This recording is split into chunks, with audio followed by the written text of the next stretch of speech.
Сәкен Жүнісов, Ақан сері, 1 бөлім. Биыл қыстай шалқар, Жыланды болысындағы Атығай қарауыл ел ішінде тебіндегі жылқы малына бұқпырттай тиген, құйрығы бір тұтам шолақ қасқыр аңызға айналды. Ана ауылда да, мына ауылда да әлгі қасқыр малды жарып кетіпті. Өзі де анау-мынау емес тайыншадай, тіпті кішігірім жабағыдай екен.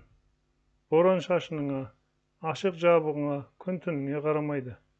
Кейде тайдай тал түстен неше бір ту жылқыларды алып ұрып жәукемдеп, жылқышылар қиқуды салып қуғанша, нағыз үлпершек майын қалғытып, тайып отырады. Не бір жүйрік сәйгүлікпен соңына түскен жылқышылар біраз қуа түсіп, қарасында көрмей қалады. Тегі бір ішек болса керек. Ондай бөрілердің өкпесінде көрігі болады дейді. Қанша шапса да шабысынан бір танбайды. Сонысымен қоса арланның күшінде қисап жоқ. Сақ жүрген талай жылқышы тазыларын қосып та көрген екен. Маңайлай берсе болды, қағып кетеді. Тіпті тәуір иттерден тұқым қалар емес. Және өзінің бір қажабы бүгін бір ауылдың малын жарып кетсе, араға бірер күн салып, алыстағы бір ауылды қанға қақсатады. Бір құныққан жерінің малына қадала бермейді. Із тастап, бір ай шамасында қайта соғады. Үстіп жүрген адамнан айлалы бөріні қайтып аңдырсың, қай жерден күтерсің. Өзі бір қорқау қасқыр емес беген, дүрдиген түрі жаман. Желкедегі қара қылының өзі аттың жалындай. Алқымы анамына тайынша бұғаның алқымындай. Кеудесі алқам-салқам. Шапқандағы екпіні үй жыққандай. Бұрын соңды көрген бұл жақтың аңы емес. Тегінде жол барыс, не арыстанмен шатысы бар кәпірдің, итала қаздың інге салған 10-шы жұмыртқасынан жаралған, малға ауызданған дала құмайы болуды ықтимал десіп, көргендер де, көрмегендер де жырғып ертегіге айналдырды. Малынан талай шашау шыққан байлар, қасқыр соғуға кәнігі аңшылар тісін қайрап, қаншама сайланса да бір бөріні ала алмай, осынау жалпақ елдің үстінде тайраңдатып қойды. Жақында тағы бір суық хабар естілді. Шынында да бұл суық, әрі үрейлі, жаманат еді. Күн борасындау болса керек. Ыға бастаған табынды қайырып жүрген бір жылқышы, буы бұрқырап жайрап жатқан семіз байталдың үстіне шығады. Жан-жағына қараса, анадай жерде сел тиіп қарсы қарап тұрған жалғыз қасқырды көреді. Аттың басын солай қарай бұрып, қамшыны басады. Дәл жанына келгенше шімірікпеген арлан, ал көрейін, соңыма түсші дегендей айбат шеге бір қарап жорта жөнелді. Бой салып қашпайды да. Жылқышы құйғытқан бойы жете беріп, қарына ілген ұзын құрығын ала салып, сілтей береді. Өзінің де киімі күржиген қалың болса керек, ебедейсіз байқұстың бөрінің мойнына қарай лақтырған құрығы жонына былқ еткенде, қасқырдың тісі де сақ етіп, көз ілестірмей құрықты жұлып алады. Жылқышы атын бұрып қайта келгенше, өзі қарсы қарап, көзінен от шашып қозғалмай жатады. Жылқышы да қасқыр соғып жырынды болмаған бала жігіт болса керек. Енді не істерін білмей, таралғыны ағытып, темір үзеңгі қолы сала бергенде, аттан қалай ұшып түскенін де аңғармайды. Тек көзі қанталаған бөрінің астында жатқанын бірақ көреді. Жандармен бе, әлде бұрын аңшылардан естігені бар ма? Екі көзін көкжалдың көзінен алмайды. Айғайлайын десе үні шықпайды. Құдайдың сақтауы ма? Әйтеуір зілде, қасқыр екі иығынан тырп еткізбей бар салмағымен басып тұрды да, бір мезетте бірі атылып, қас пен көздің арасында жоқ болды. Сол екі ортада тырағайлап шауып, басқа жылқышылар да жетіпті. Жас жігітті орнынан тұрғызып қараса, тіл жоқ, тұла бойы қалтырап, есі шығып кеткен. Екі көзі ғана алақтайды. Содан төсек тартып, ұзақ жатады. Жақында ғана тілі шығыпты. Тегі кекеш боп қалатын түрі бар деседі. Бұрынғы ма? Малды қойып енді адамға шаба бастаған қасқырдан жұрт шын сескенейін деді. Қайтсе де бұл бір шет кәпірдің көзін құртпай тыныштық болмайды. Қанша әккі, Күшті дегенмен адамнан жеңілмейтін хайуан жоқ. Осыдан былай ол бір ішек атанды. Наурыз айының орта кезі еді. Бір ішек арлан жылқыға тиіп, буаз торы биені жер қаптырды. Ішін жарып жіберіп, ішек қарын ақтара тартқанда, биенің жатыры жыртылып, әлі түгі жетіле қоймаған жылы құлыншақ тырбаң етіп бірге шықты. Қанша малдың қанын жүктеп жүріп, тап мынадай ғаламатты көрмеген бір ішек ыр етіп бас салды да, қауып асай бастады. Қызылшыл бөріге қаны сорғалаған жас еттің бәрі дәмді. Бірақ тап мынадай жұмсақ, тәтті етті көрмеген. Шайнамай жұта берді. Құлыншақтың аппақ шеміршек тұяқтарына жеткенде барып, сала құлаш тілімен омырауына баттасқан, езуіне шашыраған қанды ұзақ жалап кетірді де, желдің өтіне қарап ырылдап, тырнауыштың тісіндей ырсиған ауыздарын ақситып есінеді. Бабына келген бір ішек енді бұл арада аялдамай, сөйлеңдеп жорта жөнелді. Торы биенің иесі желінің құты болып саналатын қасиетті малын боран ашылған соң тауып алып шашын жылды. Неге ғана жылы қорада ұстамадым екен деп, шөбі аз биылғыдай жылы, қыс бойы ұстау қиын екенін біле тұрса да, бармағын шайнады. Кәрі биенің етін ауылға алып келіп, итке беруге де қимай, жерге көміп кетеді. Бір ішек қасқырды соғуға жұлынып шыққан аңшы қайтадан алдырып, бұрынғы орнына апарғызып тастады. Неше жерден ақылды қасқыр болса да, бөрі бөрлігін жасамай қоймайды. Қайткен күнде ол жемтік жатқан жерге 2 не 3 күннен соң қайтарылып соғады. Басқа аң жеп кетсе, амал жоқ деген. Аңшының айтқаны келді. 3-ші тәулікте түні бойы бір ішек ұзақ жортып, өлімтікке оралды. Қасында қаншығы бар. Салаңдап соңынан еріп келеді. Арланның қасында қаншық қасқыр сияқты емес, әлі үйіне жетпеген бөлтіріктей. Таң жаңа сарғайып ата бастаған. Дала әлі ұйқыда. Түн ортасына дейін қыламықтап жауған қар, ескі қардың үстін ақ мамық көрпеге бүркеген. 2 бөрі өлімтіктің қасына сықырлата кеп тоқтады. Үстін ұлпа басқан, теңкейіп жатқан өлімтікті көргенде, стекейі шұбырып ұмтылған қаншық қасқыр, арланның кәрі қиыс көзінен қаймығып, жұтынып қипақтай берді. Өлімтіктің жатынан секем алған әккі бір ішек, маңайда аңдушы жоқ па деп, тоғай жаққа ұзақ қалшиып, сезіктерін қарап тұрды да, мүмкін өлтіретін бірдеңе сепкен шығар дегендей, тұмсығын жақындатпай жиі тартып алып, өлімтікті алыстан иіскелейді. Торы биені 2 рет айналып шыққан бір ішектің өзі де одан әрі шыдай алмады. 2 күндей жапан түзде қатты ойнақ салып қарындары қабысқан аш бөрілер бір кезде лап беріп кірісіп кетті. 3 күн далада жатып қатқан өлімтіктің үстіне шығып, табандарымен басып, торы биенің қабырғаларын шірей тартып айыра бастады. Бір ішек пен молақ қасқырдың бір-бірімен табысқанына биыл 3-ші қыс.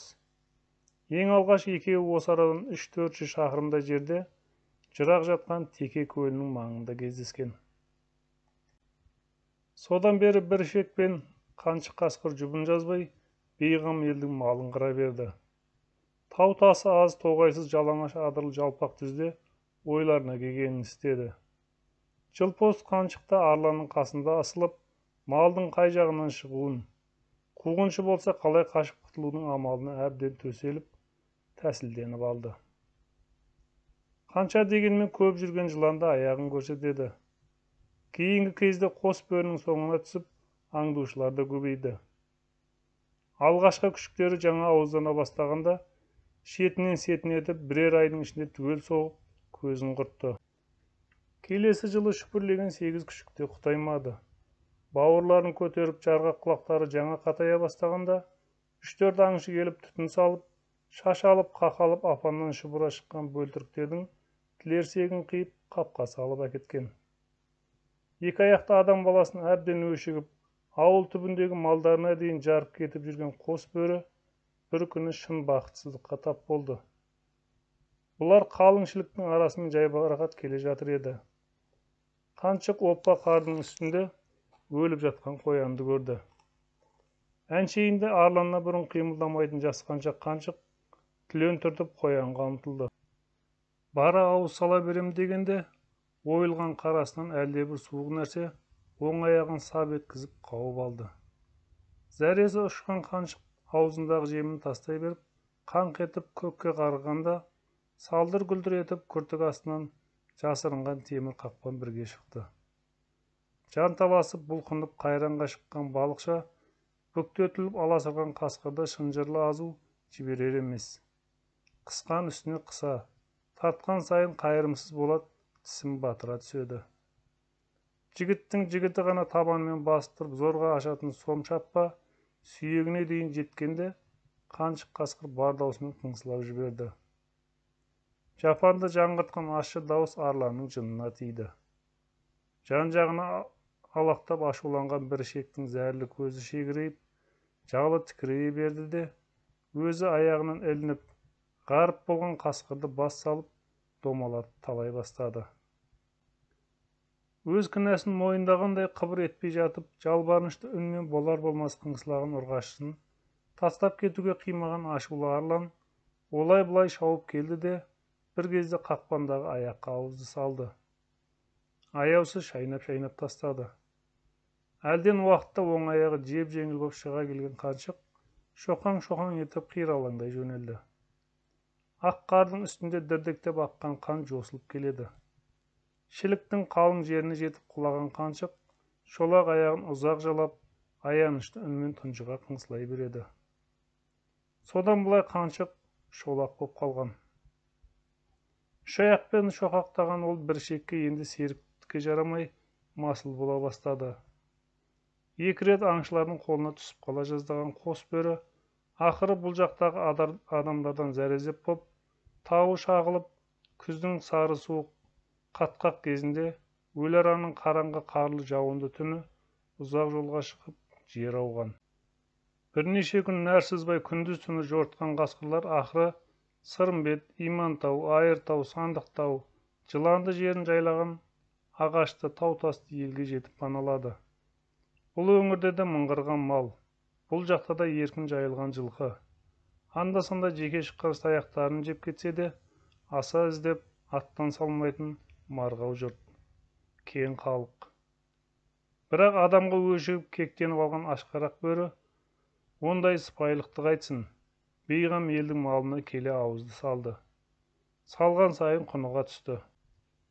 Қалың ағаш арасындағы неше жылғы шөбі шірген ескі шөмелені қуыстап, екеуі үйші кеткен.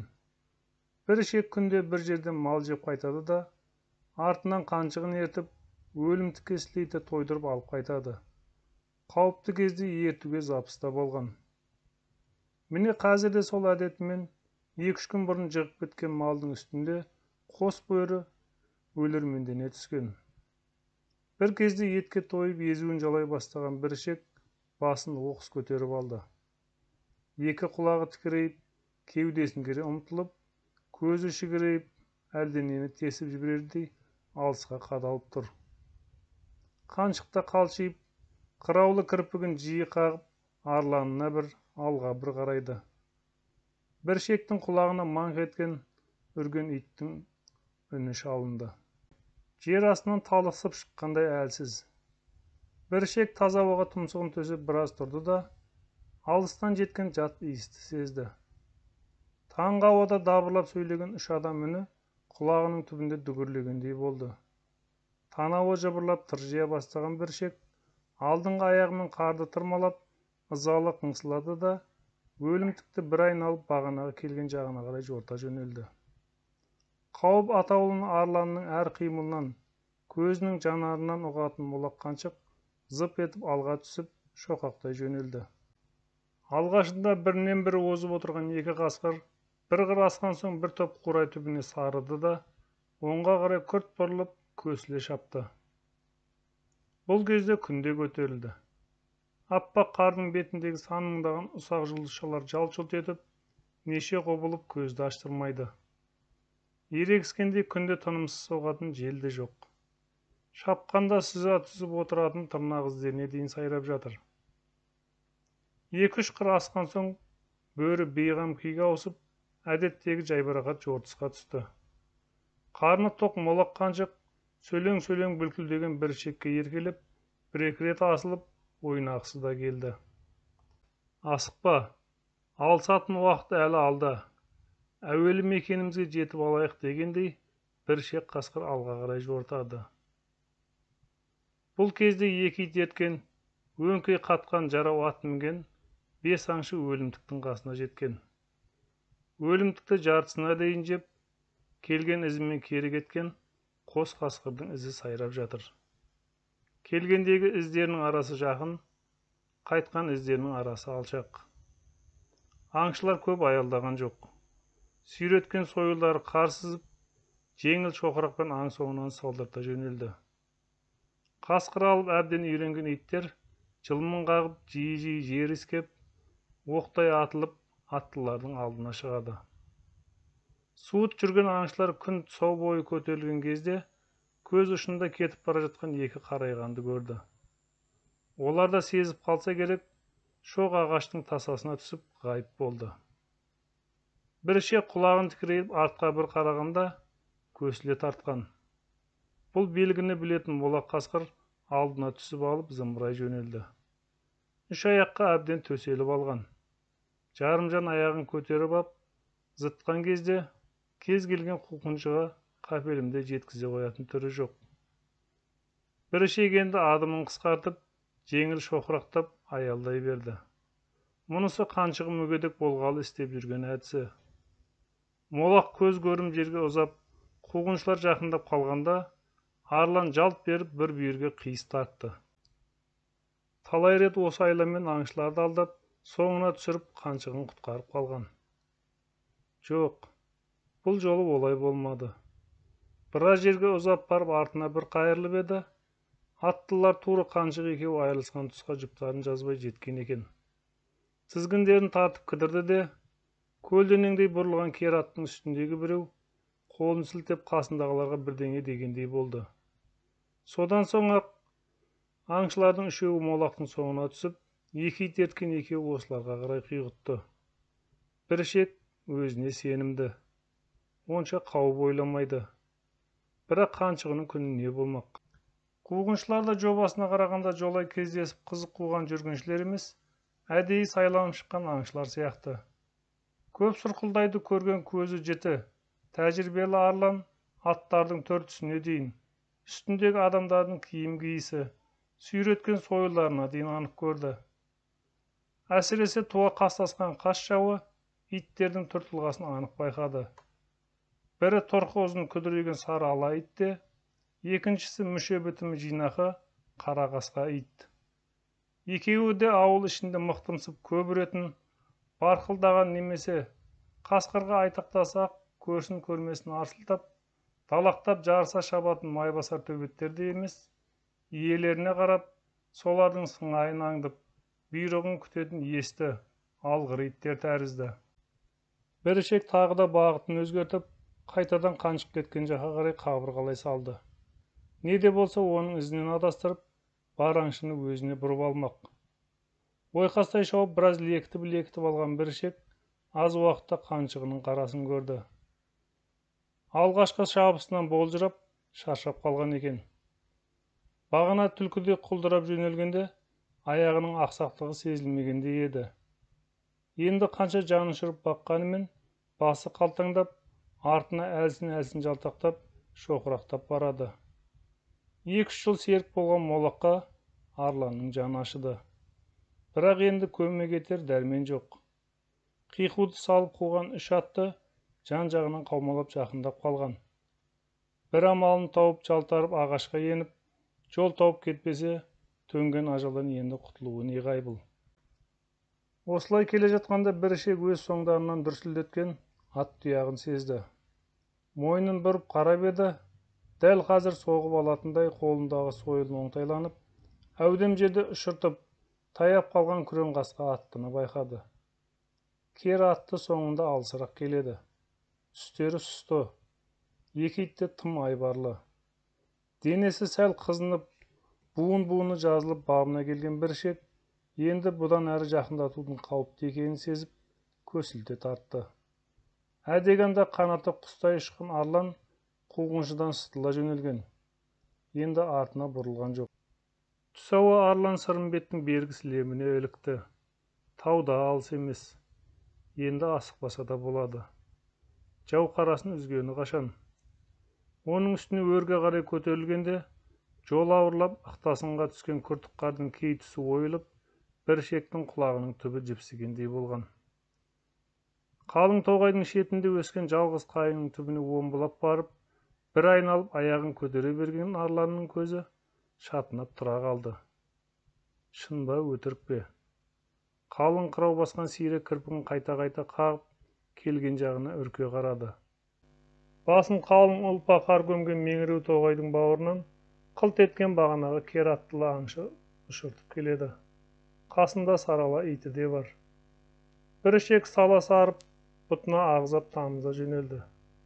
Тумысында зәресі ұшып, қатты үрейленгені осы. Осынша ұзақ шауып, қара үзіп кеткенде соңынан бір елі қалмаған қуғыншыны кездестіргені осы.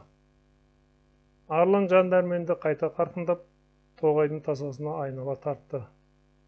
Бұл жолы құлағының қалай жымиып кеткенін де аңғармады. Аңшының су жаман. Осынша жерге қажымай жеткен ит пен аттың тұқымы басқа болар. Сасқалақтап қалған қасқыр тоғайдың дәл түбінен өте бере, бір қырындап келіп, оң жағына ышқына қарғыды. Сирек өскен екі-үш түп ағаштың бауырындағы күртікке түскен бөрі тағы қарғып барып, екінші тасаға қарай құйындай ұшты. Бұл ізінен жаңылдырардағы қасқырдың әдісі. Із қуып аңқылдатып жеткен аңшы әдетте аттың басын күрт тоқтата алмай, екпінімен өте шығады. Қайта бұрып келгенше не іздің өзін жоғалтады, не үзілген іздің ұшығын таба алмай лағып кетеді. Ең болмағанда қашан тапқанша сол арада айналшықтап, ұзақ күпжіктеп бөгеліп қалады. Бірақ бір ішектің бұл әдісі де сәтсіз болды. Жалт бұрылып, бағытын өзгерткен бір ішек енді ойға қарай тоңқаңдай шапқанда, артында ажал елесіндей боп қалмаған кер аттыны тағы көрді. Бұл жолы бір ішек аянған жоқ.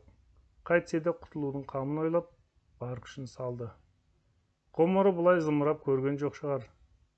Еңкейе бастаған қысқы қызыл күнге қарай қар боратып құйындай ұшты. Ұзақ шапты. Жоқ, бәрібір кер атты қалар емес. Қайта бұрынғыдан да аралар жақындап тақымдай бастады. Сарала ит қана артта ұзаңқырап қалды. Өне бойы түгел бусанған бір ішек енді бір кезде терлей бастағанын сезді. Құрметті көрермен, Сәкен Жүнісовтың Ақан сері повесінің жалғасын тыңдағыларыңыз келе ме? Егер тыңдағыларыңыз келсе, комментарийге жаза кетіңіздер. Видео ұнаса лайк басып, каналға тіркеліп кетіңіздер. Егер сіздерді қызықтырып жатса, жалғасын шығарамыз. Назарларыңызға рахмет.